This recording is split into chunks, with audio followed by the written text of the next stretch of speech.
और limit continuity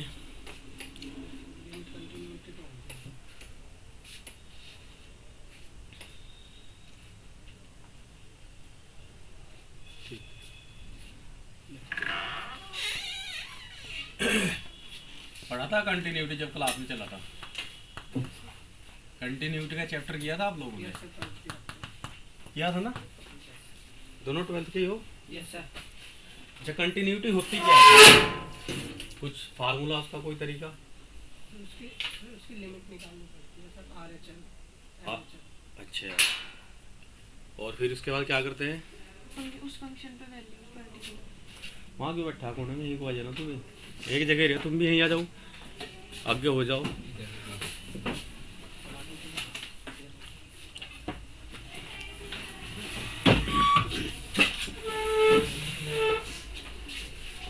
देखो अभी यहाँ पे टॉपिक चल रहा है लिमिट कंटिन्यूटी और डिफरेंशियबिलिटी। टॉपिक तुम्हारा भी यही है। लिमिट 11th में थी, कंटिन्यूटी और डिफरेंशियबिलिटी 12th में है, और बोर्ड में भी अच्छे खासे पर्सन आते हैं इसमें से। ठीक है, तो अभी इसके 3 लेक्चर रह रहे हैं। इसमें कंटिन्यूटी और डिफरेंशियबिलिटी आप लोगों की कंप्लीट हो जाएगी 3 दिन में, 3 लेक्चर में टोटल जितनी आपकी बुक की है। बुक दो मुझे निकालो। हाँ सेकंड में तो है ना? फर्स्ट में है। अच्छा सेकंड में शायद वो है। हाँ इंटीग्रल है। मेरे को दिक्कत सेकंड नहीं है, नहीं फर्स्ट है। चलो डिफिकल्टी है भाई कोई? Yes sir. एक है, दो है, क्या था लगे? 3 है। ये है सर फंक्शन, ये वाला क्वेश्चन। इसमें इसकी ये वाले तो हो गया, इसका ये वाला नहीं हुआ, पॉइंट मैक्स स्क्वायर था। इसका तो आंसर बना गया इस वाले का, इस वाले का। क्वेश्चन क्या है? लिमिट एक्सटेंड टू 0, ये वाला है मोड में, और पॉइंट मैक्स कॉमन ले लिया।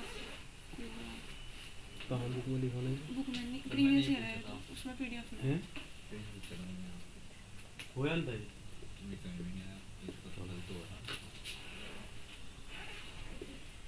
नहीं ये कहाँ तक आएगा डिटरमिनेंट? ये है ना सर, ये वन क्वेश्चन ही है। अच्छा, ये दूसरे क्वेश्चन, इसका सॉल्यूशन ही है ये। तो इसकी लिमिट निकलवा रहा हूँ। Yes sir. बुक में दिखाइए मुझे कहाँ क्वेश्चन, यहाँ कुछ नहीं समझ में आ रहा। 2023 का है, पीडीएफ में है सर ये। तो पीडीएफ मुझे भेज दो, फिर मैं देख लूँ उसको। लाओ दिखाओ तो। एक ही है sir, 105। F9 F-9 then what is the limit equal to, try to do it.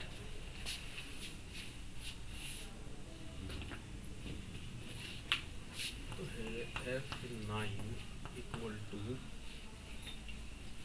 9 और F-9 equal to 4। क्या नाम है आपका? अनमोल। आदित्य। आदित्य। दूसरी क्लास बैठेंगे सर? कौन सी?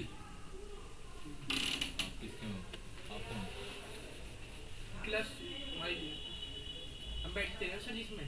11वीं क्लास बैठती थी और 12th भाई अभी बाद में बैठ। अब तो इसके बाद बैठेगी, यहाँ से पहले पे चलेगा।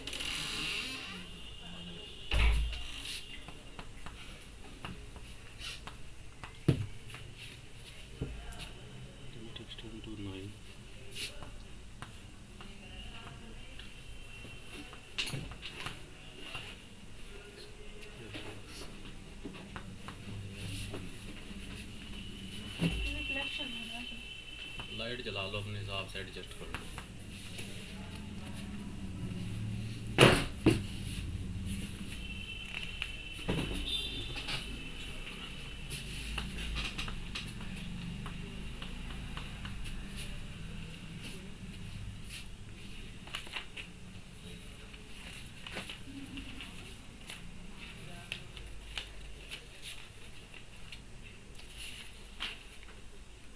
फोर आ रहा है सर वैसे तो इसका।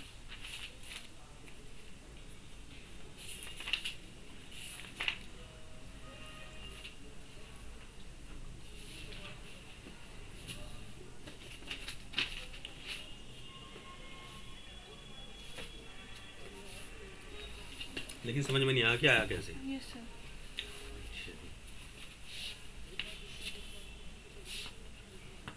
अच्छा ये बताओ, जो हमारा रूट एक्स होता है एविनमोल, ये है, इसका अगर हम डी बाई डी एक्स करें तो 1/2 रूट एक्स, तो क्या आता है? 1/2 रूट एक्स। ठीक है।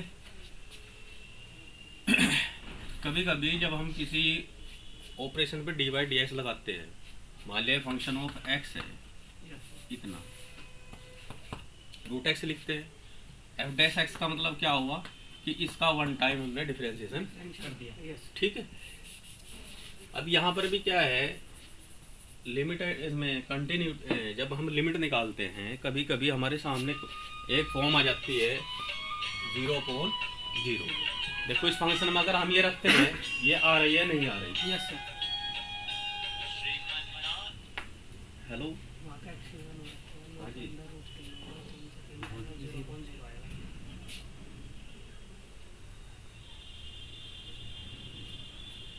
थोड़ी देर में जो सेट हमारे पास थे पहले से, उनमें तो है नहीं।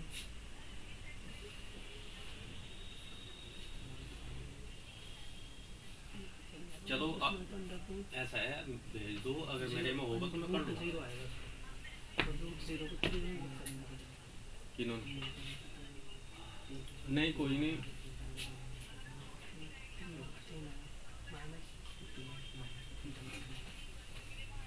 तो फिर एक काम कर लो, शरबत पकड़ लियो।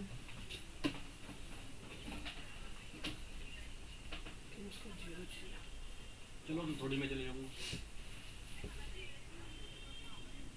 ठीक ना ना ना, मैं तो आज घोघरे की करूँगा और शायद दाल की करूँगा, या फिर आईडी भी जा सकूँ, पक्का नहीं होला स्कूल कल करने। हाँ शरबतपुर तुम कर लो।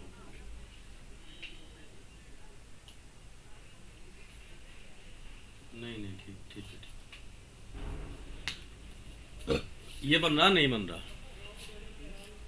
देखो क्वेश्चन आपके जो बुक्स में है थोड़े डिफिकल्ट होंगे, लेकिन धीरे धीरे समझ में आने शुरू हो जाएंगे, क्योंकि ये क्वेश्चन जो है जो एनडीएमआई हुए हैं या इंजीनियरिंग में आते हैं, इस तरह के क्वेश्चन हैं। ये सीधा नहीं देगा आपको। कंपटीशन का रूल ये है कि आपको सीधा क्वेश्चन नहीं देगा कि आपको नज़र आ रहा और उसमें ऑपरेशन लगा दें और हम आंसर तक पहुंच जाएंगे, यह पॉसिबिलिटी नहीं है। फंक्शन की वैल्यू अगर हम 9 पुट करते हैं तो 9 है, तो यहाँ अगर f9 करें कितना आ गया 9, और 9 का रूट कितना हो 3, 3 माइनस 3 कितना आ गया 0। इसी तरह से इसका भी 3 माइनस 3 0, तो इनडिटर्मिनेंट फॉर्म आ गई। जब हम लिमिट निकालते हैं और इनडिटर्मिनेंट फॉर्म आती है, उस स्थिति में क्या करते हैं, या तो हम फैक्टराइज करेंगे, उसके गुणनखंड करते हैं। गुणनखंड यहाँ पॉसिबल हो नहीं रहा, ना गुणनखंड से कोई समाधान होता, या फिर उसका एक्सपेंशन करते हैं कोई फार्मूले लगा करके, वो भी नहीं चलेगा तो हम लगाते हैं एल हॉस्पिटल रूल। नाम सुना है? ये होता है एल हॉस्पिटल रूल, ये सबसे फेवरेट रूल है। इसका मतलब क्या है कि जो हमारा न्यूमरेटर और डिनोमिनेटर, जानते हो न्यूमरेटर और डी, क्योंकि यहाँ तो हिंदी मीडियम है ना नीचे, लेकिन इतना कॉमन चीज है, यानी कि अंश और हर दोनों का हम अवकलन करते हैं, डिफरेंशिएट करते हैं। चलो जी, बाई एल हॉस्पिटल रूल जब हम लगाएंगे इसमें, ये क्या है रूट एफ एक्स, इसका डिफरेंशिएशन क्या होगा 1/2 और अपॉन में ये रूट है 1 upon root function of fx x, फिर रूट में। ये लीजिए, ठीक है। ठीक है। फिर दोबारा से D by D x of F x करते हैं या नहीं करते हैं, ये नहीं पता ना। देखा देखा सा लग रहा है। देखो एक्चुअली क्या होता है, ये जो फार्मूला हमने लगाया, ये रूट एक्स पे फार्मूला लगता है जब इसका डी बाई डी एक्स करते हैं। ठीक, तरीका क्या होता है, इसको फिर हम लिखते हैं D by D x x की पावर 1/2। अब जब इसमें हम डिफरेंशिएट करते हैं, कौन सा फार्मूला लगेगा, जैसे x की पावर n का हमें डी बाई डी एक्स करना है, यानी कि n x n माइनस 1 बन जाता है, यही फार्मूला है ना। लेकिन जब x के अलावा कोई और क्वांटिटी है, किसी फंक्शन के रूप में है या कंपोजिट ऑफ फंक्शन है, तब फिर हम उसका सेकंड टाइम भी करते हैं पूरे का। कैसे करते हैं, अगर यहीं पे क्वांटिटी आपकी हमारी आ रही है, आप ये समझिए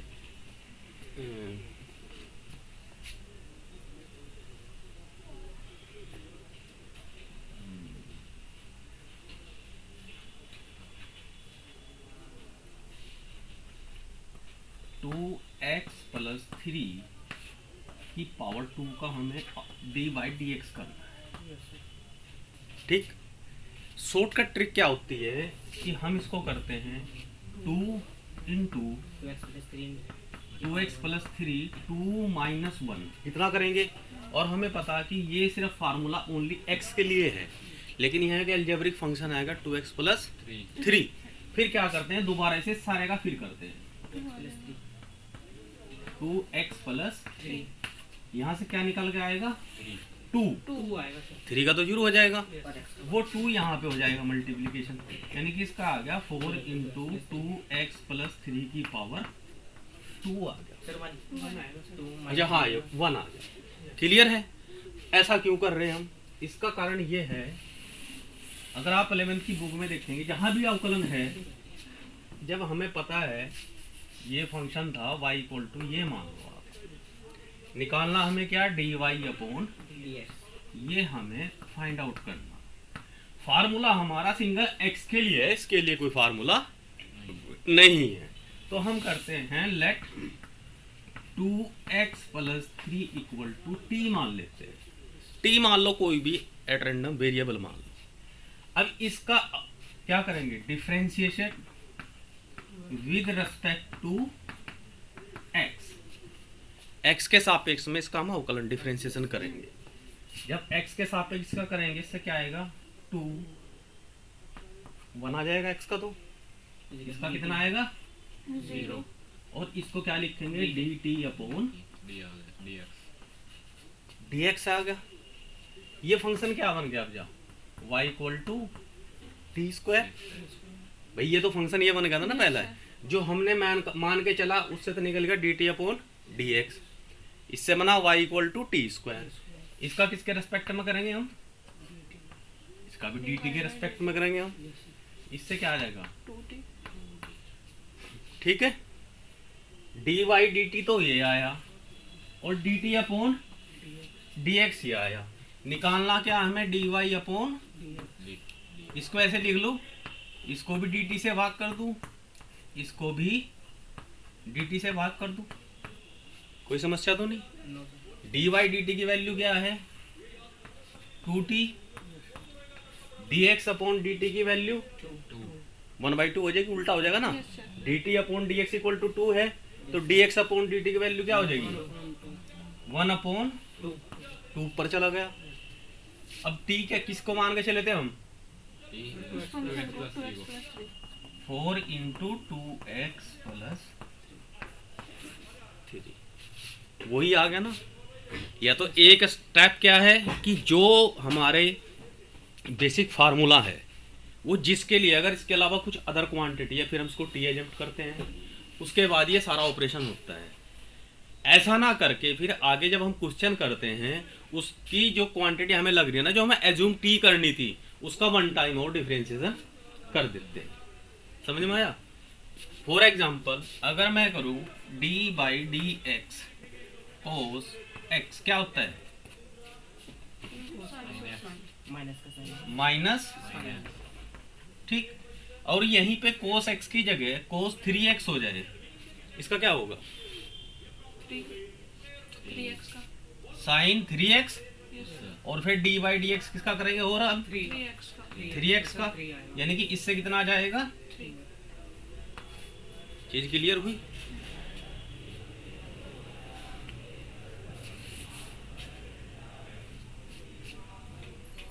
यहाँ तो प्रार्थना भी स्पेशल हो।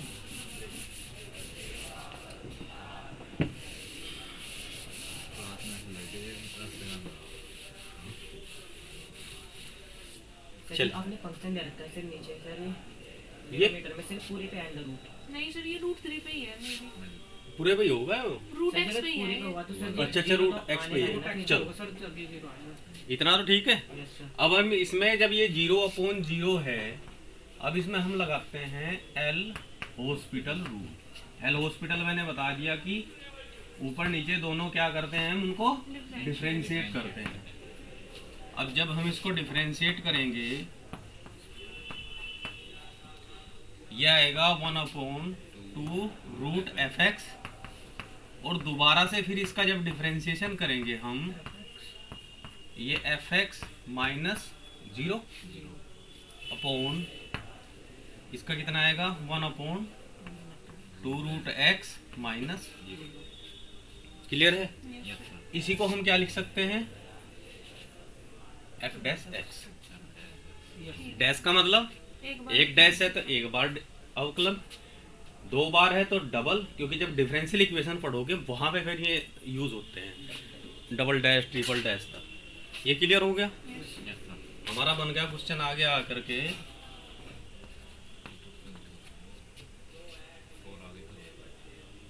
F dash x upon 2 root f x.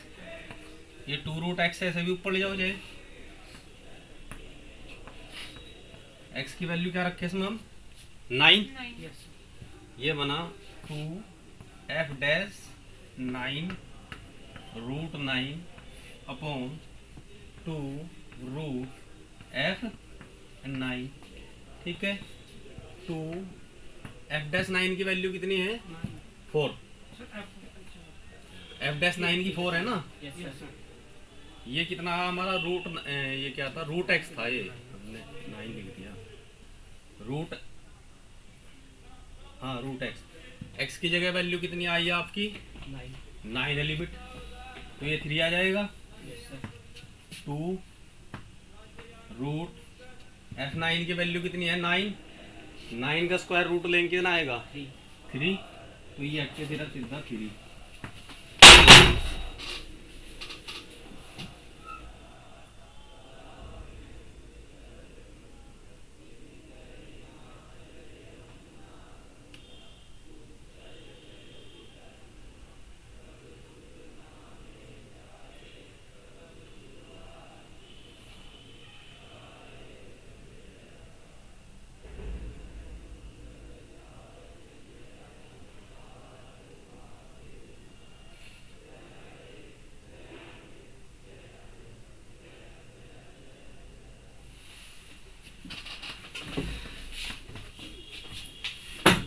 ठीक है, देखो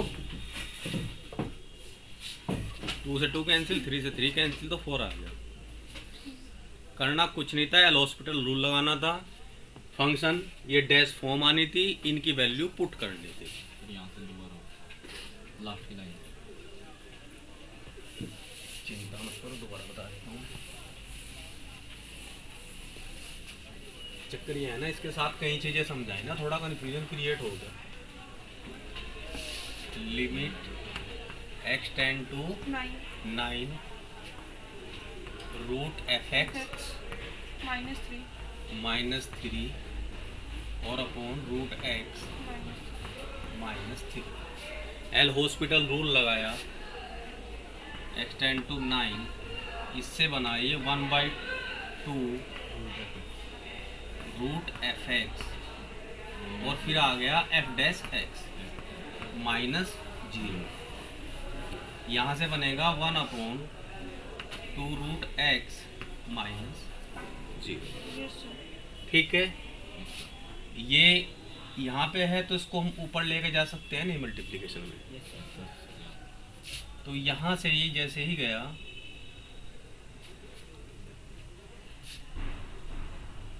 टू से तो 2 कैंसिल हो जाएगा, ये 1/2 रूट की पावर एफ एक्स माइनस 0, ये भी 1/2, चलो हो गया तो हो जाने दो। तो ऊपर आया ये root f x dot f dash x, ये भी ऊपर जाएगा, और रूट एक्स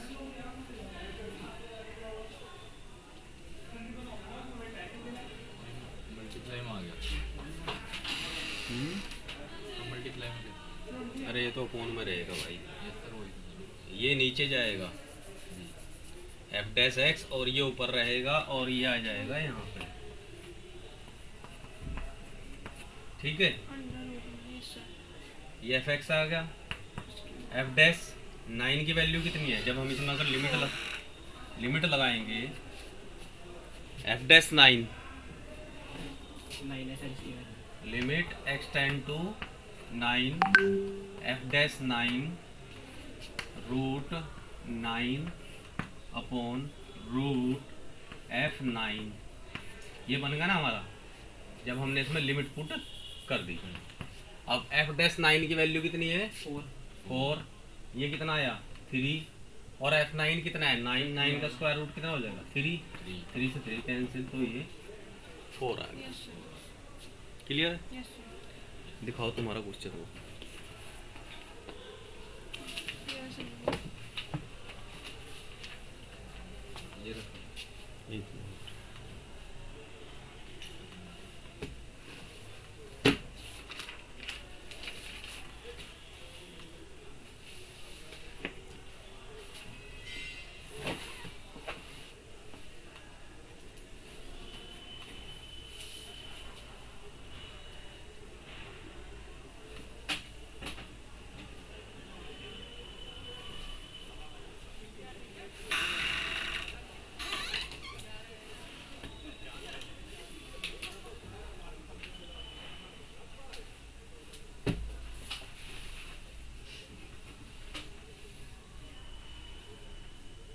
अभी निकाल लूँगा तो बोल लेंथ निकला, मुझे एक और सोल्यूशन देखना पड़ेगा।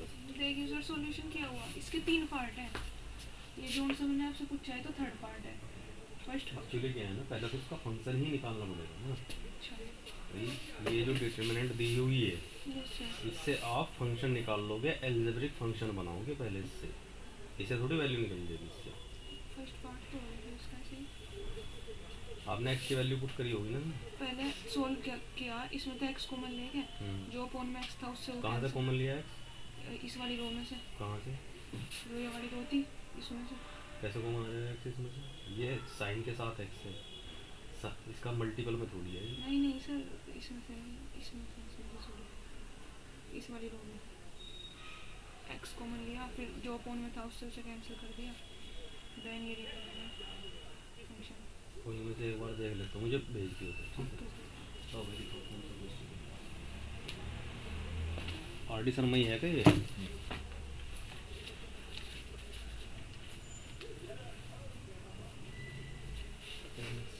ये है ना लिमिट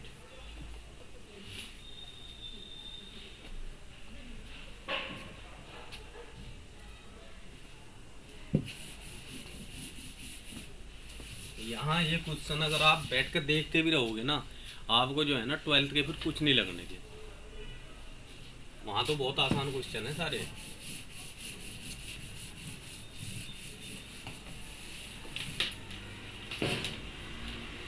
क्वेश्चन है भाई आपका, if limit x tend to a की पावर x माइनस x की पावर a अपॉन x की पावर x माइनस a की power a equal to -1, then the value of a, value of a निकाल ली।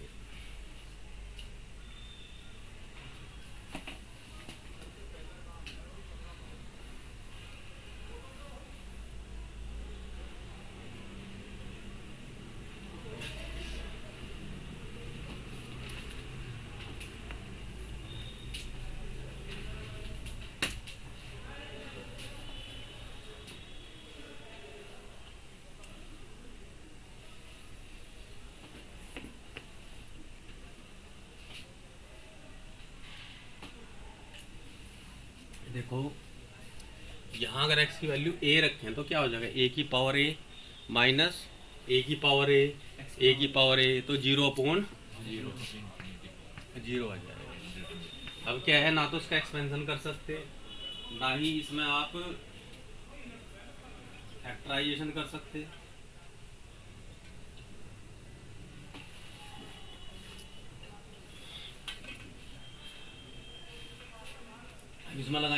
Hospital loop, differentiation आपने पढ़ा नहीं, पढ़ा तो नहीं आपने, हैं 11th में तो है ना? लिमिट्स है सर 11th नहीं डिफरेंशिएशन नहीं है, फिर फिजिक्स में, मैथ्स में भी है डिफरेंशिएशन, हाँ मैथ में तो है ही, फिजिक्स में सर आई थिंक। फिजिक्स में तो वैसे एक दो जगह यूज होता है, मेन तो मैथमेटिक्स में ही है। और ये डिफरेंशिएशन और इंटीग्रेशन आगे फिर फिजिकल केमिस्ट्री में दिमाग खराब करता है, ये बायोलॉजी वाले जब तो परेशान रहे। देखो अब यहाँ क्या चीज़ें हैं, एक तो हमें जो ए एक्स है, ए की पावर एक्स, इसका अगर डी वाई डी एक्स करें क्या आता है? x minus 1 सर ये बोर्ड पूरा नहीं आ रहा हैं? बोर्ड पूरा नहीं है पूरा आ रहा सर नहीं आ ए की पावर एक्स का अगर हम डी बाई डी एक्स करें क्या आएगा? x into a x into a रहा x minus 1 सहमत हो गई सब? Are you agree?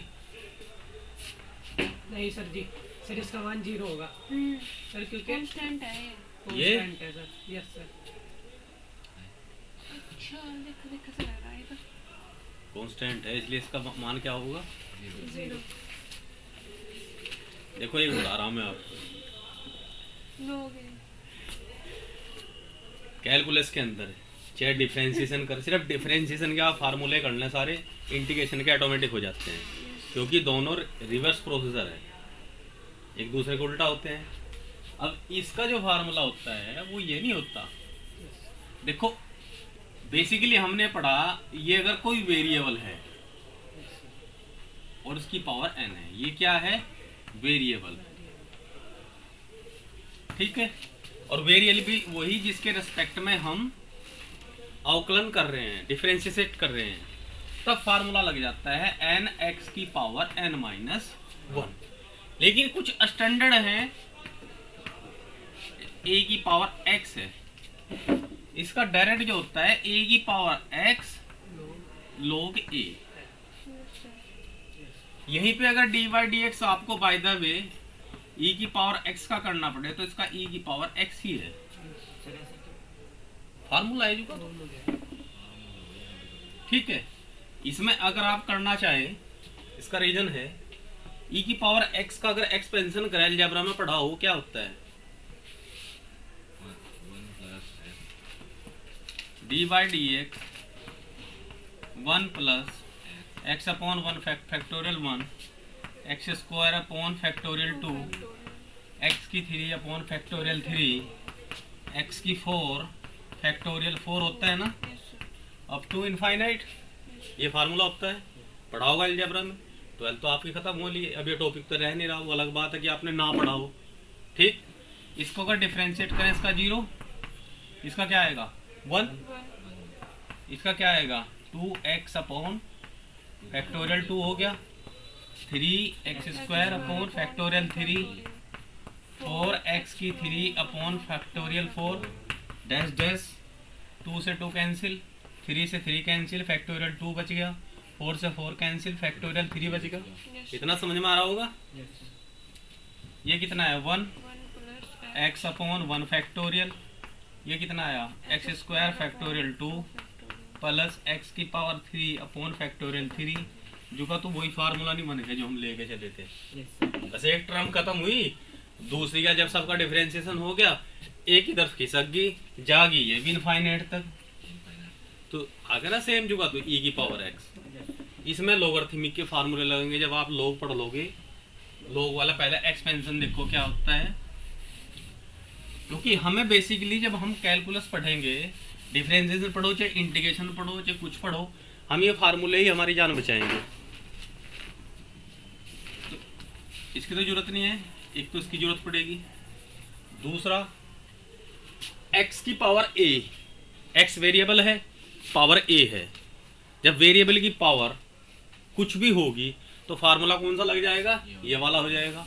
इसका भी हम कर सकते हैं डिफरेंशिएशन, इसका भी कर लेंगे। इसका डिफरेंशिएशन कितना आएगा? कांस्टेंट एट पूरी टर्म, इसका 0 हो गया, इसका क्या हो गया x की पावर x। अगर y इक्वल टू x की पावर x, इसका बताओ सर इसमें लोग वाला फॉर्मूला लगा, कौन सा, ये ऊपरले वाला? नहीं टेकिंग सर, लॉग जी। बोथ साइड, सर फिर वो आगे आ जाएगा। जब भी वेरिएबल की पावर वेरिएबल होगा तब हमेशा मजबूरी है हमें लॉग लेना अब पड़ेगा। लो साइड लो। ठीक, क्या करेंगे? टेकिंग एक्स लो। Log both side, right. Yes sir. तो ये हो गया log y, ये क्या हो जाएगा? x log x। ठीक, इसको क्या लिखूं? 1 upon y dy upon dx। इसमें क्या लिखूं? x into 1 upon x plus log, ये बन जाएगा ना ये। Yes sir. पार्टीशन का जो फार्मूला लगता है, पहले एक जुगा तो रखेंगे, दूसरे का डिफरेंशिएशन प्लस दूसरे को जुगा तो रखेंगे, फिर पहले का डिफरेंशिएशन। ठीक, यानी कि अगर इसका फार्मूला बताऊं मैं आपको, dy dx फंक्शन f1x और f2x मल्टीप्लिकेशन में अगर हैं तो पहले तो f1x, फिर dy dx f2x, फिर f2x जुगा तो रहेगा, और फिर dy dx f dash x, ये फार्मूला होता है। ठीक, एक बार दोनों का बारी बारी से हमें अवकलन करना होता है। यहाँ से क्या करेंगे? x से तो x कैंसिल, ये क्वांटिटी कितनी आएगी? 1 प्लस log x। ठीक है, और dy dx क्या आ गया हमारा? y की मल्टीप्लिकेशन कर देंगे y इंटू 1 प्लस लो। Yes sir. और x में लिखेंगे तो x की power x 1 plus log x। ठीक है, चलो जी, इसमें एल हॉस्पिटल रूल लगाया, limit x tend to a की पावर x का क्या हुआ? a की पावर x लोगे। log a x a minus 1 upon, इससे क्या आ गया? x की power x 1 plus log x और माइनस 0। अगर हम x की वैल्यू a रखते हैं, क्या ये 0 बनता है या नहीं वो देखते हैं हम। ठीक, a की power a log a minus a into a की power a minus 1 upon a की power a 1 plus log a, ये बन गया। 0 तो शायद कहीं बन नहीं रहा, लिमिट हमने लगा दी। क्या कह रहे? ये कितना हो जाएगा? a की पावर a ही रह जाएगा ना ये। Yes sir. ठीक है, यस सर। क्योंकि यहाँ क्या है? ये a है और यहाँ माइनस 1 है, तो a की पावर 1 पावर पावर जुड़ के a की पावर a ही रह जाएगा ये। ठीक, a की पावर a की पावर a की पावर a, अगर कैंसिल आउट हो जाएंगे ना कॉमन लेके, यस सर। ऊपर क्या बचा? log a minus 1। log a minus 1, और नीचे क्या बचा? log a plus 1 plus log a, कुछ ऐसे लिख लिया हमने। ठीक है, ये किसके इक्वल दिया हुआ है? माइनस 1 के।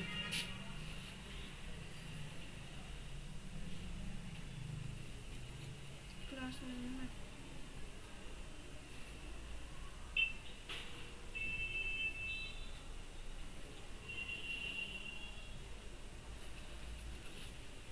अब हम क्या करें? इसका सिंपल सॉल्यूशन कर लें इसका, यहाँ से क्रॉस मल्टीप्लिकेशन कर लेते हैं।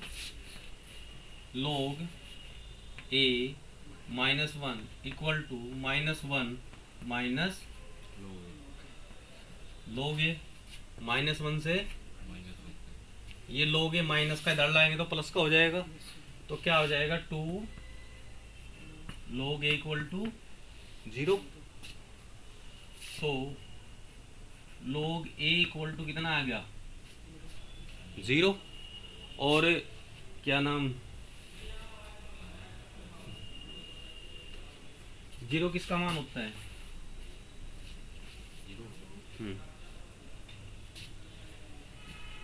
log में 0 किसका मान होता है? log 2। log 1 का। ठीक है, एक तरीका तो ये हो गया। दूसरा तरीका, जब हम log में बेस नहीं लिखते तो वहां मानते हैं कि बेस ई होता है। क्या होता है? ई होता है। तो इसको हम ऐसे भी लिख सकते हैं, यहाँ तो ये log की फॉर्म में, अगर हम इसको पावर की फॉर्म में लिखें तो इसको हम ऐसे लिख सकते हैं a इक्वल टू ई की पावर 0।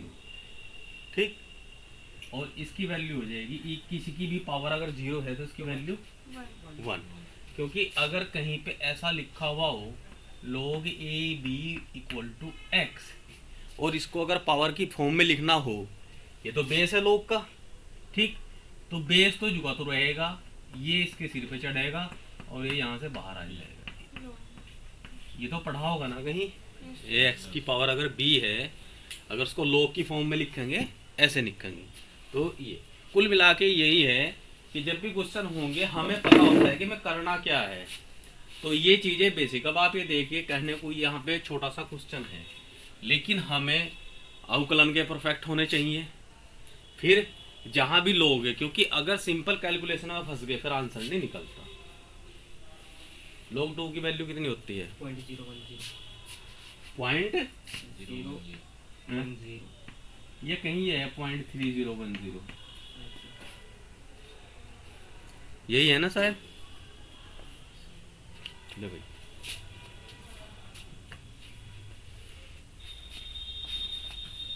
लिखना तो नहीं है, 1 मिनट से लिखना। और बुक में तो ये सिर्फ 2 लाइन में दिया हुआ है। ये इसका जो सर हम e की जगह a ले लेते सर। कौन सा? सर आपने e की पावर a लिया सर। ये यहाँ तो आप कुछ भी ले लो, उससे कोई फर्क नहीं पड़ता। लेकिन जो स्टैंड मैं आपको बता रहा हूँ, यहाँ हम अपनी मर्जी से ले नहीं सकते, क्योंकि लोग जहाँ भी लिखा हुआ है अगर उसका बेस नहीं लिखा हुआ है तो अंडरस्टूड है कि वहाँ ई होता है। ठीक, फॉर एग्जाम्पल ये क्या लिखा मैंने, -4 और ये क्या लिखा है? 4 4 है प्लस 4 है, +4 है। लिखा तो नहीं प्लस मैंने, नो सर। अंडरस्टूड है ना। तो ऐसे ही लोग में अमूमन जो स्टैंडर्ड चलते हैं, या तो लोग का बेस चलता है 10, इस तरह से जहां भी बेस 10 होगा वो लिखेगा। अरे ये नहीं है तो इसका मतलब यहाँ पे ई है, क्योंकि एक्सपोनेंशियल और जिसको हम बोलते हैं चरघातीय, ठीक, और लॉगरिथम, ये भी एक दूसरे के रिवर्स हैं। मतलब जिधर लोग होगा सर उधर e मानेंगे सर हम। क्या होगा? लोग होगा सर। उसके बेस में ही ऑलवेज होता है ना। देखिए, लोग लिखने का क्या तरीका होता है, जब हम लोग लिखते हैं, लोग में एक उसका बेस लिखे जाता है। Yes sir. अब वो किसका लिख रहे हैं, हम मान लिया 5 का लिख रहे हैं, तो ये है। जैसे हम लोग 2 की वैल्यू लिखी ना हमने, यस सर। 0.30130, तो ये बेस ई पर है। लॉगरिथमिक एक्चुअली क्या है कि मैथमेटिक्स में कुछ चैप्टर इस तरह के हटा दिए जो फिर समझ, क्योंकि लोग का तो 11th-12th में कहीं है नहीं। Yes sir. ठीक सर, हमने 0 के पास तो लोग है नहीं, फिर हमने उधर क्यों ले लिया सर बेस में ही? कहाँ पे? यहाँ पे सर नीचे ये। Yes sir. सही था कि हमने ये यस सर बेस में e ले रखा है ना सर। बेस में ई नहीं। आप एक चीज समझिए, ये मैंने लिखा है कि अगर कोई पावर में a की power x equal to b है, इसको लॉग फॉर्म में ऐसे लिखते हैं हम। इसको बेस झुका तो रहेगा, जो राइट साइड की वैल्यू है यहाँ पे आ जाएगी, और जो ये है ये इधर चली जाएगी। इसी ट्रांसफॉर्मेशन को आप यहाँ समझिए।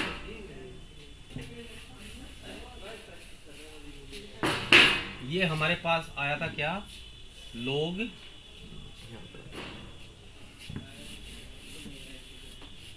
हमारे पास आया log a इक्वल टू 0 आया था, यानी कि b की जगह तो हमारे पास क्या है, a है, x की जगह क्या है, 0। यहाँ कुछ नहीं है, यहाँ कुछ नहीं लिखा हुआ। मैं कह रहा हूं कि यहाँ अगर कुछ नहीं है तो यहाँ e होता है। क्लियर हो गया? अब कंपेयर कर लो, a की जगह क्या है यहाँ पे, e, a की जगह क्या है यहाँ पे, e, और a की जगह यहाँ पे e, एक्स की जगह क्या है 0 इक्वल टू बी की जगह क्या है ए बन गया ना, ठीक। और किसी की भी पावर अगर 0 है इसकी वैल्यू क्या होती है, आ गया ना, ए इक्वल टू 1। ये आपको लर्न रखना पड़ेगा, ध्यान रखना पड़ेगा।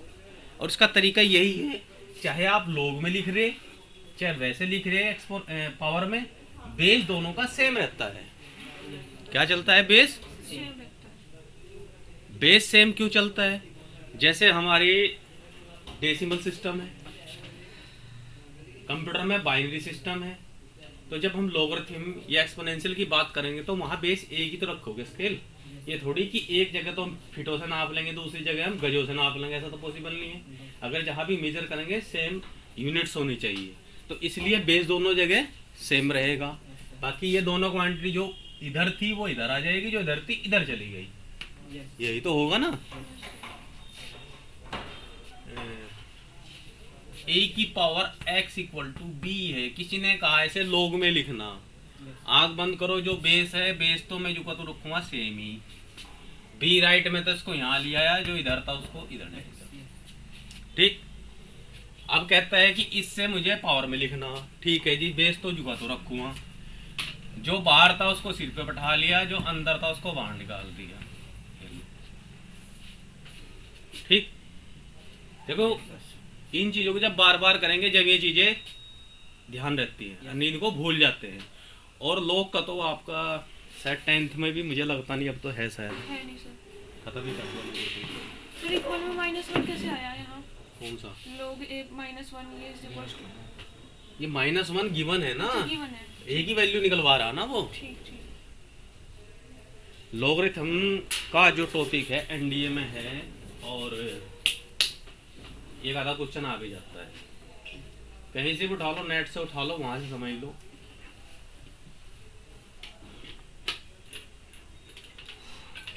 जब हम पढ़ते थे 9th 10th में या 8th में, लॉग का क्वेश्चन आता था, एंटी लॉग तक लेते थे, लॉगरिथम की टेबल मिलती थी बोर्ड में कि log 2 की वैल्यू, log 3 की वैल्यू। ये तो आसान है, मान लिया हमें कहीं दे दिया कि log 38.52 की वैल्यू निकाल लो,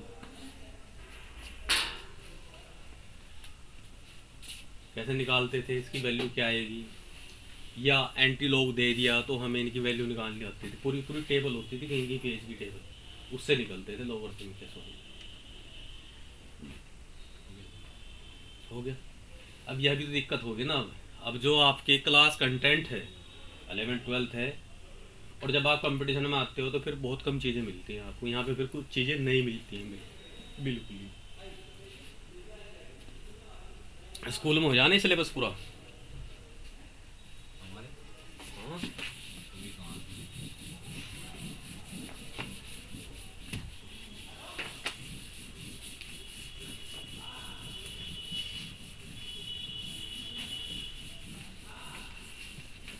आपने मैं लेट पढ़ा था ना, हैं?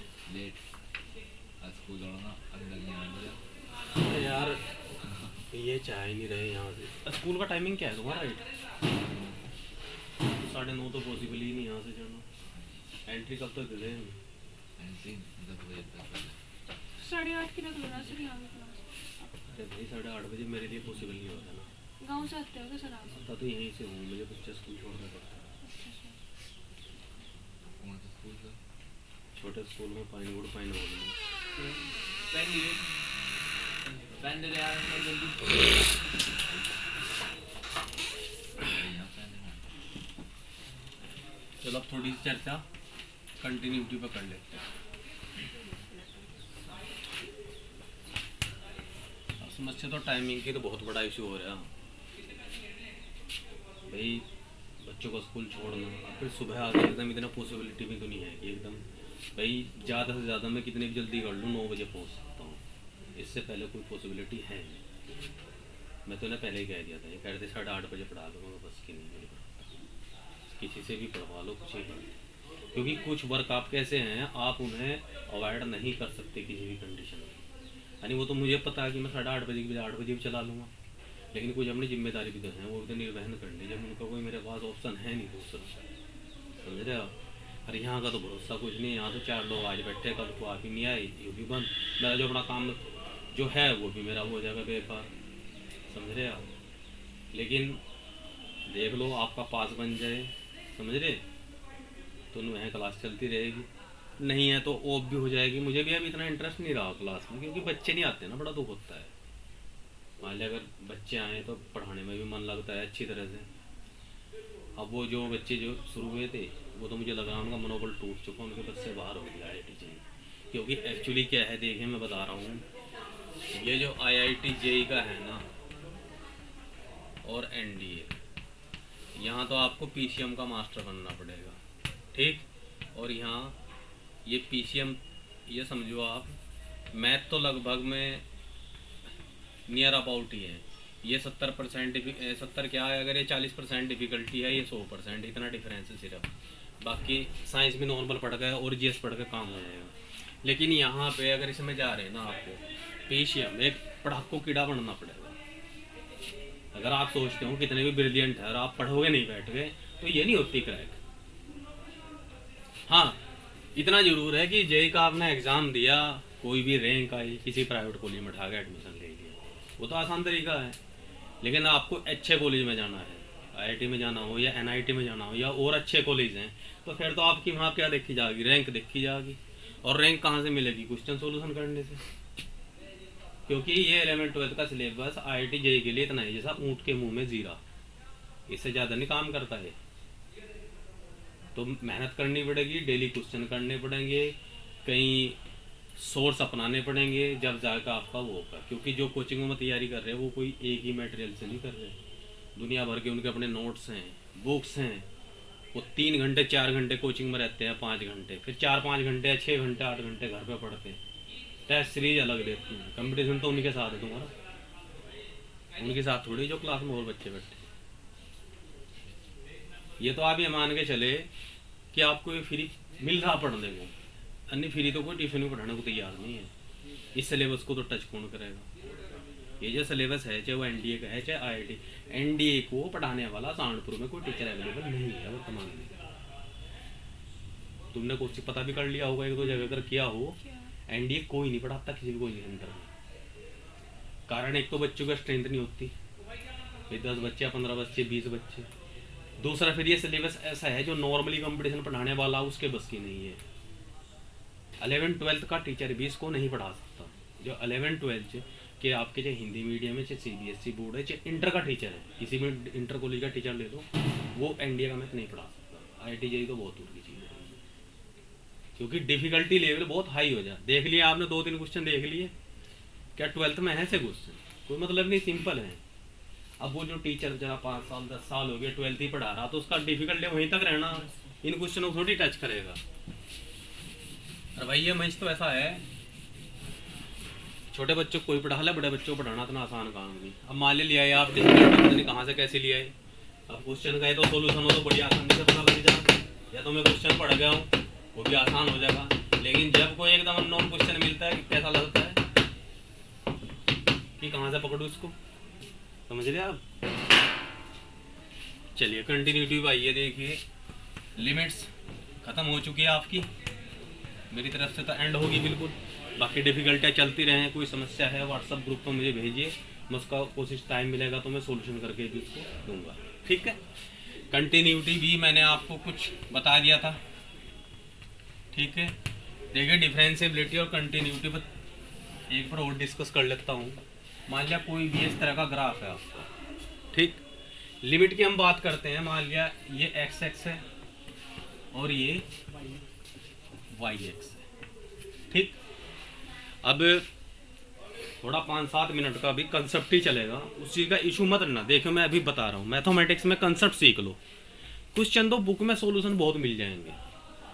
कंसेप्ट अगर आपने पकड़ लिया, क्या है, सबसे पहले मैं एक तो बात करता हूँ dy/dx की, ठीक, और एक होता है ये,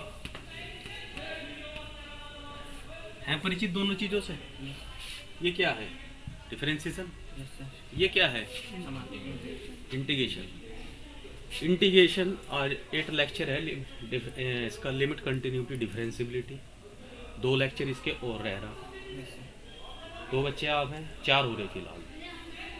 तो सारा आएगा नहीं? आएगा आज नहीं। आपकी क्लास का क्या सीन है? क्लास में जाना नहीं बच्चे हैं कोई एक और 2 एक तैयार आने अभी? पता नहीं सर, कोशिश है ना तो जाएगा। देख लो, कोशिश कर लो 2-4 बच्चे और आ जाएं, यस सर। क्योंकि अब क्या है, कल संडे छुट्टी रहेगी, मंडे में मैं नहीं आने का क्योंकि मुझे भी शादी में जाना है। ठीक है, क्लास होगी ट्यूसडे में, और 2 यानी कि इसके 2 लेक्चर और रह रहे हैं, तो उसमें तो कंटिन्यूटी डिफरेंशियबिलिटी खत्म हो जाएगी। उसके बाद होगा इंटीग्रल शुरू, इंटीग्रेशन। और इंटीग्रेशन ये मान के चलिए, इंटीग्रेशन है, उसके बाद डिफरेंशियल इक्वेशन है, जो चैप्टर रह रहे मैं आपको बता दूँ एक बार। मैट्रिक्स डिटरमिनेंट्स वगैरह। एक मिनट, वो हो लिए पहले, अच्छा लेकिन उसकी तुम चिंता ना मत करो, वो मैं करा दूँ। देखिए आपके चैप्टर इसके बाद जो होंगे, इंटीग्रल कैलकुलस है आपका 12th में, बोर्ड में आएगा ना, yes sir. Differential equation, yes sir, ये भी है। ठीक, कोऑर्डिनेट ज्योमेट्री, ये भी है। 3 डायमेंशन ज्योमेट्री, ये भी है सर। वेक्टर अलजेब्रा, वेक्टर्स हैं, vectors 3D। Vector, yes sir, vector तो है सर। हाँ वही तो ना, और स्टैटिक्स और ये प्रोबेबिलिटी, भी है सर। ट्रिग्नोमेट्री, ये भी तो है। ट्रिग्नोमेट्री तो हो चुकी, और एक है मैथमेटिकल रीजनिंग, ये तो चलो आपका ना हो। ये नहीं। और इनके लेक्चर आप में मान के चलिए 10 8 18 10 28 और 8 36 और 10 46 45 तक लेक्चर हैं यहाँ पे, और 45 के 45 लेक्चर आप ये मान के चलिए आपके बोर्ड एग्जाम से पहले हो जाए, गारंटी बता रहा। अगर आपने यहाँ पढ़ लिया ना, तो आप चाहे एग्जाम में बुक भी ना पढ़ के जाना, पूरा इंटीग्रल कैलकुलस यहाँ 10 लेक्चर में ख़त्म हो जाए, समझ रहे आप? जितना भी टोटल है, यानी कि इंटीग्रल के साथ साथ डिफरेंशिएशन भी मुझे ख़त्म करना पड़ेगा जब जाके उसका कंसेप्ट बनेगा। तो कोई आए ना आए, कम से कम आप लोग भी आओगे, 5-4 कम से कम कुछ बैठेंगे जब भी तो कुछ चल सकता है। अदरवाइज़ ये मान के चलिए, क्योंकि मैंने ने यही कहा कि मैं ये टॉपिक और अगले उसके कम से कम 4-5 लेक्चर दे दो, अगर स्ट्रेंथ बढ़ती है ठीक है, नहीं तो ये बंद ही हो जाएगा। अब वो आप लोगों को डिसाइड करना भाई। जब बुरे लोग 2 को पकड़ कर लिया मैं, तुम अच्छी काम के लिए 2 एक को पकड़ कर लाओगे, 4 हो जब भी 8 हो जाओगे, 10 स्ट्रेंथ होगी तो कंटिन्यू हो जाओगे। हालांकि आप यकीन नहीं मान लेंगे, मुझे इस टाइम पढ़ाने में इतनी प्रॉब्लम आ रही है, बहुत ज़्यादा, समझ रहे हो आप? Yes sir. आप लोग बेनिफिट उठा लो, और आपके लिए तो और चांस बढ़िया है कि यहाँ ये ख़त्म होगा, अगले साल फिर अपना नए सिरे से स्टार्ट हो जाएगा जुलाई में, कर लोगे फिर आपको कोई दिक्कत है नहीं। देखो यहाँ पे, और एक होता है हमारा ये, इन चीज़ों को अलग पढ़ना समझना। आपने एक चीज़ पढ़ी होगी फंक्शन, एक होता है रिलेशन, 11th में पढ़ा था रिलेशन, संबंध। यस सर, इस चैप्टर में। फिर आपने फलन पढ़ा, यस सर। फलन की अपनी कंडीशन होती है। फिर हमने जाना कि फलन इस तरह से लिखे जाता है, या y = x की 3 + 2 है, ये भी एक फलन है, यस सर। ठीक।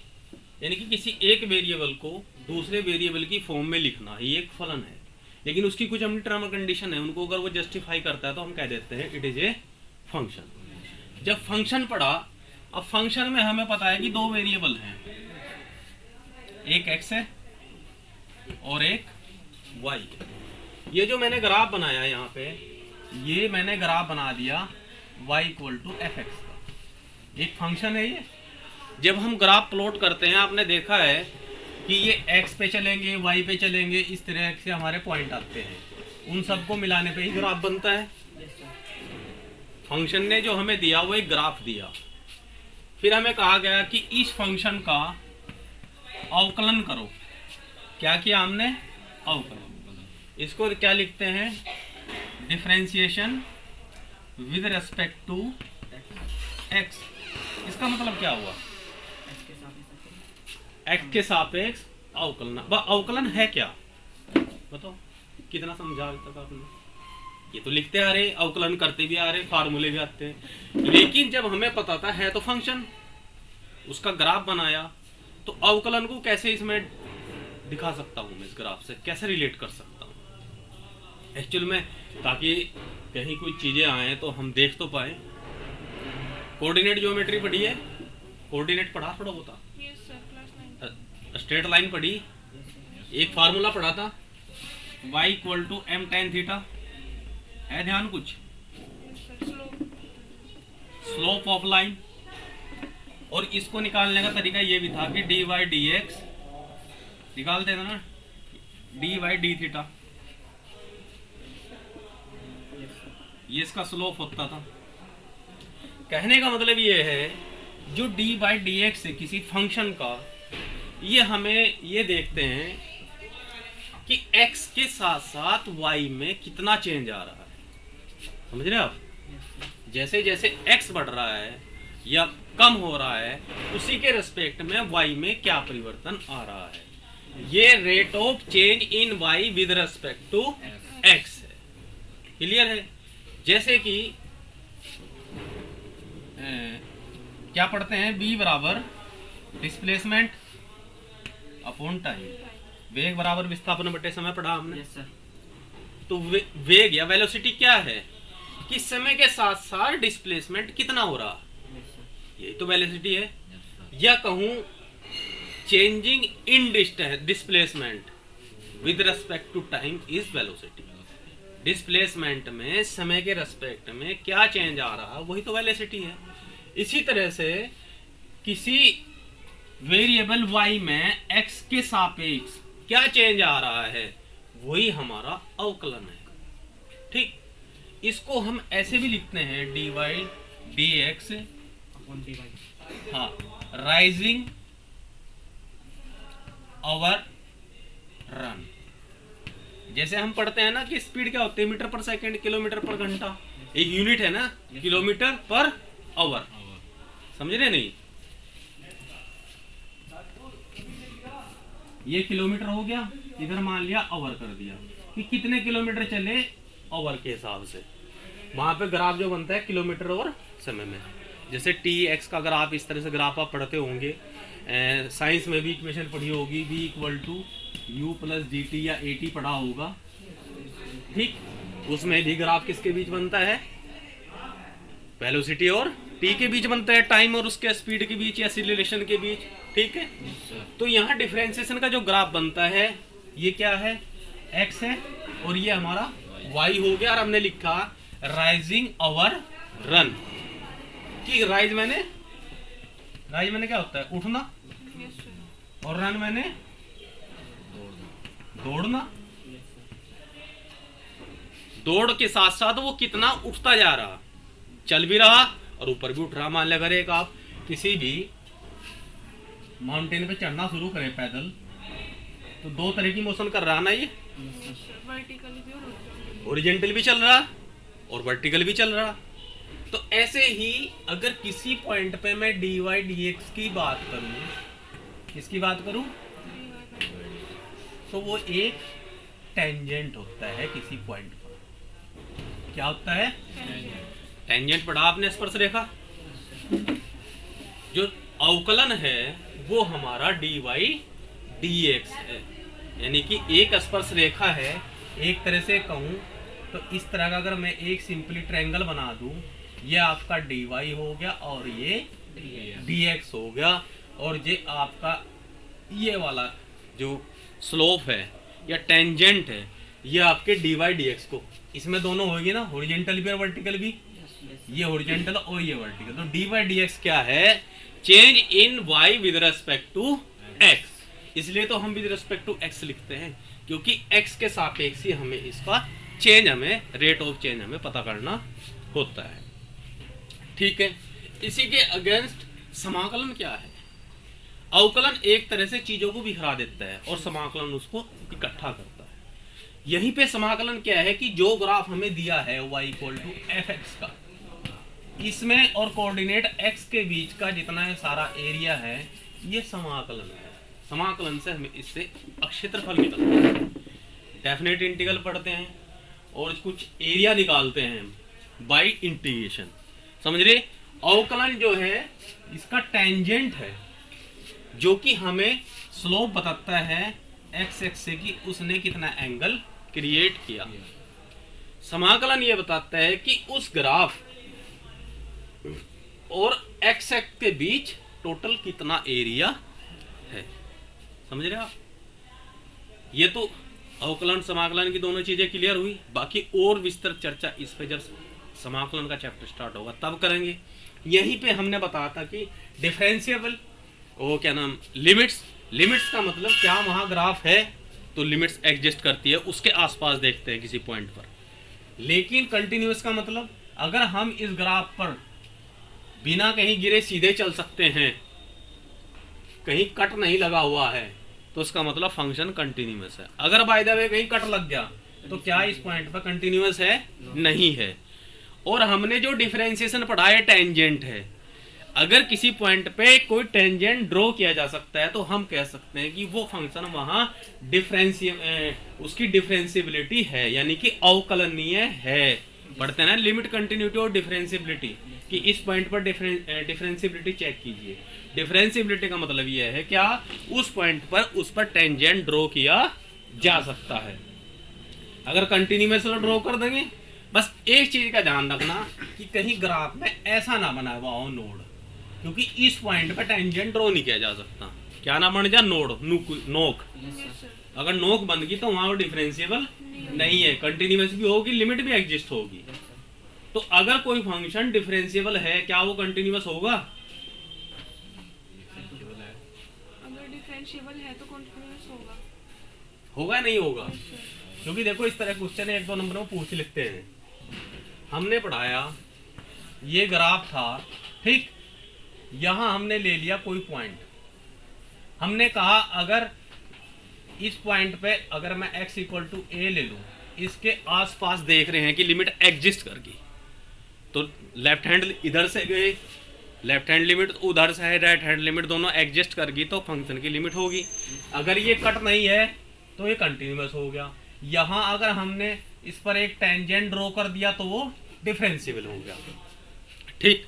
अब मैं आपसे पूछ रहा हूं, अगर फंक्शन की लिमिट एग्जिस्ट करती है, क्या वो कंटिन्यूअस हो सकता है? नहीं हो सकता। हो भी सके नहीं भी हो सकता। लिमिट का मतलब है कि हाँ इसके आसपास लिमिट है। भाई इस पॉइंट के पास मान ले, समझो लिमिट तो है, अब ये आपस में यहाँ से इस पॉइंट पर लिमिट है या नहीं इतनी हमें पता, तो कंटिन्यूअस हो भी सकता है नहीं। अगर कोई फंक्शन कंटिन्यूअस है वो डिफरेंशिएबल हो भी सकता है और नहीं भी। अब ऊपर से नीचे चलते हैं, अगर कोई फंक्शन डिफरेंशिएबल है किसी भी पॉइंट पे तो कंटिन्यूअस होगा ना? होगा नहीं, बिल्कुल। कंटिन्यूअस का मतलब ब्रेक तो नहीं हो सकता ना वो। और अगर कंटिन्यूअस है तो उसकी लिमिट भी एग्जिस्ट करेगी, ठीक है। अब यहाँ पे हमने जो अब तक पढ़ा था, लिमिट्स में पढ़ा हमने, लिमिट्स में क्या पढ़ा था? LHL = और उसमें ये कहा था कि इनकी वैल्यू कोई फाइनाइट आनी चाहिए, ये नहीं कि इनफाइनाइट आ जाए, ठीक। लिमिट्स में यही तो है ना कि left hand limit = right hand limit है, तो और वो फाइनाइट होनी चाहिए, यानी कि उसकी वैल्यू कुछ ना कुछ आनी चाहिए, तो हम कह देते हैं कि लिमिट एग्जिस्ट करती है। कंटिन्यूटी में क्या कहता है वो? कंटिन्यूटी में कहता है कि LHL = ये लिख देते हैं, ऐसे भी लिख देते हैं। इसका मतलब क्या है कि left hand limit right hand limit बराबर हो तथा उसी पॉइंट पे फंक्शन की वैल्यू तीनों बराबर होनी चाहिए। क्या होनी चाहिए? ग्राफिकल समझ में आ रहा? ये है, यहाँ ये पॉइंट लिया हमने इस ग्राफ पे, x = मान लिया a लिया, तो इधर से लिमिट जाएंगे वो भी, इधर से आएंगे वो भी, और इस पॉइंट पे लिमिट तीनों एग्जिस्ट करनी चाहिए, तभी तो वो कंटिन्यूअस होगा। ये कंडीशन होगी। इसी कंडीशन को हम ऐसे भी लिख सकते हैं, ये कंडीशन किसकी है? लिमिट्स की, यानी कि फंक्शन की लिमिट एग्जिस्ट करती हो, लिमिट क्या हो? एग्जिस्ट करती हो, एंड फंक्शन की वैल्यू के बराबर हो, तब भी फंक्शन कंटिन्यूअस होता है। एक होता है लेफ्ट हैंड कंटिन्यूटी, एक होती है राइट हैंड कंटिन्यूटी। वो चलती है एक इंटरवल में। कैसे चलती है उसे थोड़ा समझे आप, फिर सिर्फ इसके क्वेश्चन रह जाएंगे, फिर उसमें कंसेप्ट कोई खास ऐसा नहीं बचता कंटिन्यूटी में। क्या है, एक ग्राफ बना हुआ है इंटरवल ए से बी के बीच, ठीक। अब कोई फंक्शन किसी इंटरवल में तभी कंटिन्यूअस होगा जब वो हर एक पॉइंट पे कंटिन्यू हो, यानी कि हर पॉइंट पे वो कंटिन्यू हो, यानी कंटिन्यू सारा आपस में जुड़ा हो, तभी वो फंक्शन कंटिन्यूअस होगा। चलो अंदर की तो हमने सारी बात कर ली, ए और बी पे क्या बात करें। अगर ए पे हम लेफ्ट हैंड लिमिट निकाल लें, क्या निकल जाएगी? ए पर हाँ भाई, ए पे तो इधर तो फंक्शन हमें पता ही नहीं है या नहीं है, यस सर। तो यहाँ पे निकालते हैं आर एच एल, और ठीक। और यहाँ कौन सी निकाल लेंगे? LHL तभी तो हम अंदर की बात करेंगे, बाहर की तो है ही नहीं, बाहर का तो हमें पता ही नहीं, ठीक। तो यहाँ से निकालते हैं हम ज्ञात करेंगे R H L at a और L H L at b. अगर ये दोनों एग्जिस्ट कर जाती हैं तो हम कह देते हैं function is continuous in the interval, ठीक है। Yes sir. तो आज मैं एक क्वेश्चन कराता हूँ, बस उसी के साथ फिर एंड इसका। है कोई क्वेश्चन भाई छोटा मोटा आपके पास? नहीं तो फिर मैं खोलता हूँ पिटारा अपना। सर यहाँ पे इसमें है नहीं। हाँ है, इसमें भी लिखा है। चलो 12 की है बुक ये।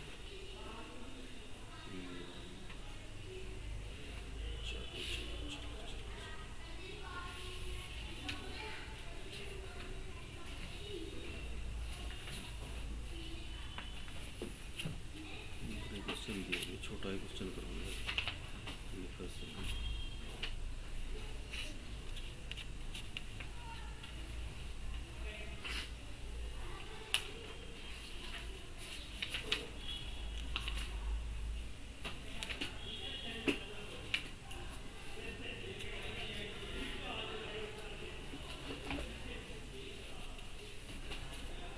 लो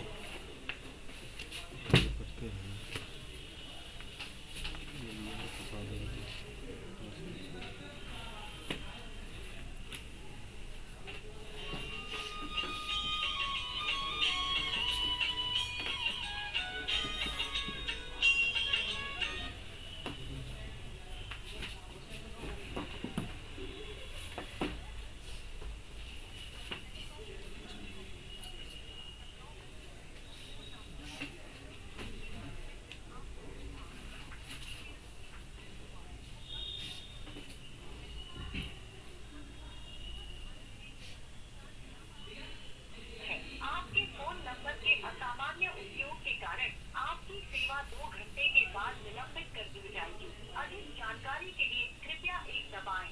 ग्राहक सेवा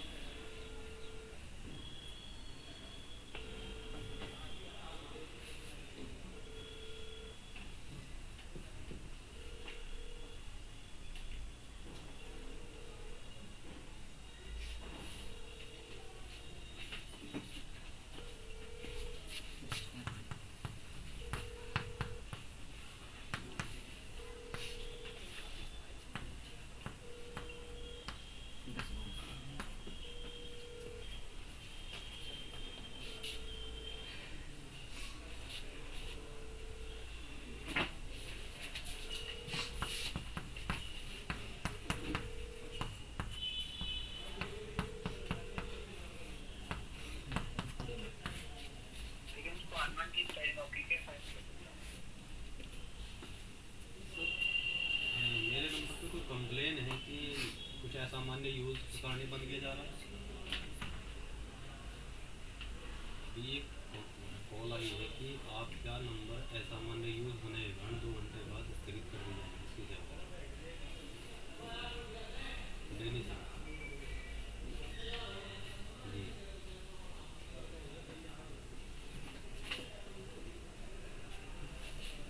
देखो सर क्वेश्चन को। Yes sir.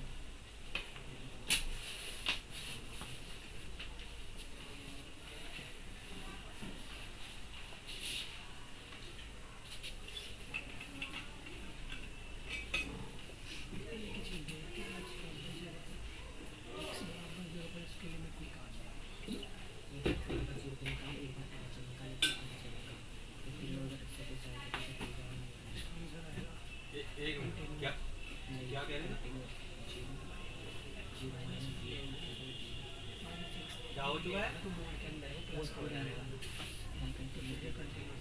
क्या हो चुका है?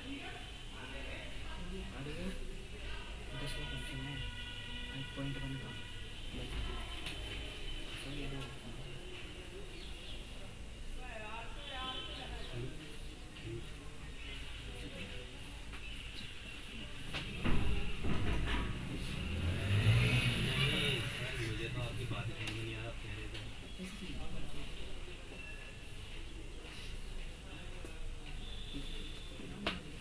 नहीं सर, मैं तो कोई नंबर नहीं लिया।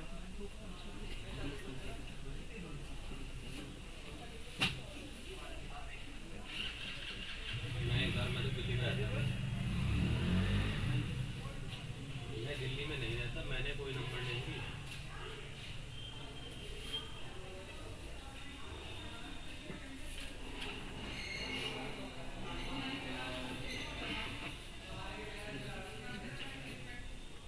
हाँ तो मैं तो लिया ही नहीं, मैं तो एक कौन सा 68 नहीं, मैं तो कोई लिया ही नहीं, ना अपना कोई आधार कार्ड ना कोई सिग्नेचर।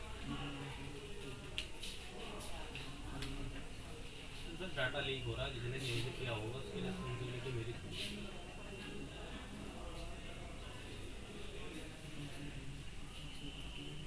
नहीं है तो ना, मैं क्या कर सकता हूँ सर बताइए आप। आजकल के फ्रॉड चल रहे हैं, मेरे हाथ में क्या है ये? हमारा जॉब से ही डाटा चोरी हो जाता है, हमारा जो कॉन्टैक्ट नंबर है हमारा डिपार्टमेंट से ही चोरी हो जाता है। बैंक वालों को फ़ोन आते हैं, कभी किसी का फ़ोन आते हैं। अब ये डाटा लीक का मैटर है सर, इसमें बताइए क्या होगा?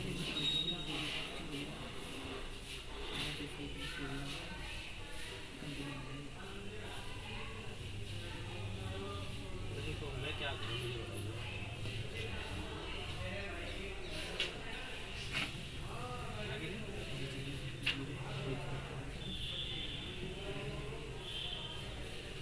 नहीं तो मैं एक बात बताइए, मुझे नंबर नहीं पता कि मेरा यूज़ हो रहा नहीं हो रहा, तो मैं कहाँ से रीच कराऊँ? कहाँ मेरा अपना नंबर जो है 7409229070। हाँ, इसमें कोई कंप्लेन हो तो बताइए आप।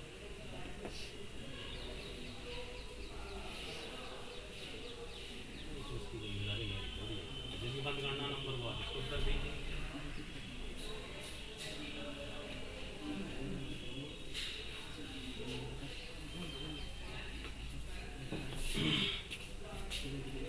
कॉल आ रही है कि आपके नाम से एक नंबर जो है दिल्ली में चल रहा है और उसके द्वारा पता नहीं क्या क्या फ्रॉड हो रहे हैं, ये है वो है,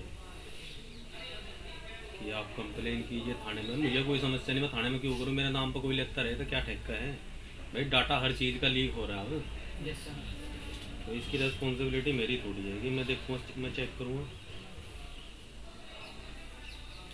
देखिए ये मोड फंक्शन है, देखो एक तो जितने हमारे फंक्शन है 11th की बुक में शायद ग्राफ दिए हुए सब, मोड है, ग्रेटेस्ट इंटीजर है, एक्सपोनेंशियल है, लॉगरिथमिक है। एक तो हम उनके ग्राफ पता होना चाहिए ओरली। देखिए उसने कहा कि ये कंटिन्यूस है नहीं at x tend to equal to 0 पे। इसका अगर मैं आपको ग्राफ बताऊं, इसका ग्राफ ही होता है, अगर इसको देख लूँ मैं, y equal to mod X ही तो हो गया भाई। y इक्वल टू एक्स का ग्राफ क्या होता है? सीधा का सीधा चले जाता है। लेकिन जैसे ही मोड लग जाता है नीचे की बजाय ऊपर ही रहता है, यानी कि क्वांटिटी प्लस होती है। तो ये कोई सा ही इंटरवल ले लो, सब में कंटिन्यूस, बस सोल्यूशन करने की जरूरत नहीं है। कंटिन्यूस है, कहीं दिख रहा है इसमें ब्रेक है, कोई टूट कहीं से नहीं रहा, तो कंटिन्यूस है। मैथमेटिकली करें इसे 2 पार्ट्स में डिवाइड हो जाएगा। x लेस देन 0 है तो fx इक्वल टू कितना है? -x, और अगर ग्रेटर देन इक्वल टू 0 तो इसकी वैल्यू fx है। जब हम इसकी क्या निकालते हैं, लेफ्ट हैंड लिमिट किस पर? 0 पे, तो लेफ्ट हैंड लिमिट को कैसे लिखेंगे? Limit x tend to 0 minus 0 से कम आया तो ग्राफ ये क्या आ जाएगा? -x, ठीक है। और -x रखो कुछ भी है तो यहाँ इसकी वैल्यू कितनी आ जाएगी? यहाँ भी 0 आ जाएगी। प्लस x करेंगे वहाँ भी 0 आएगी। फंक्शन जब इक्वल टू 0 पे है तो वहाँ भी इसकी वैल्यू क्या है? 0 है। जब तीनों वैल्यू सेम है और फाइनाइट है जीरो इनफाइनाइट तो है नहीं या इनडिटर्मिनेट तो है नहीं, तो क्या हुआ फंक्शन कंटिन्यू। ठीक है, अब मैं कंटिन्यूटी के कल क्वेश्चन कराऊंगा, यानी कि ट्यूसडे में। ठीक है, मंडे तो छुट्टी रखूँगा।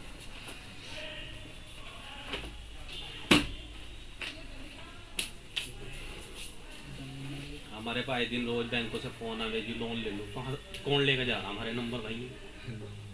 हाँ, दुनिया भर की कॉल आती हैं अलग अलग कंपनियों से।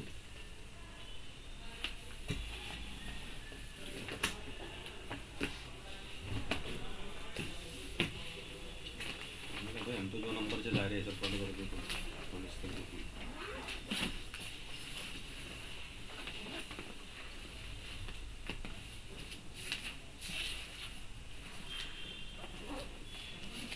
देख लो आप लोग, कुछ कोशिश करके तो 2-3 बच्चे और आ जाएंगे, यस सर।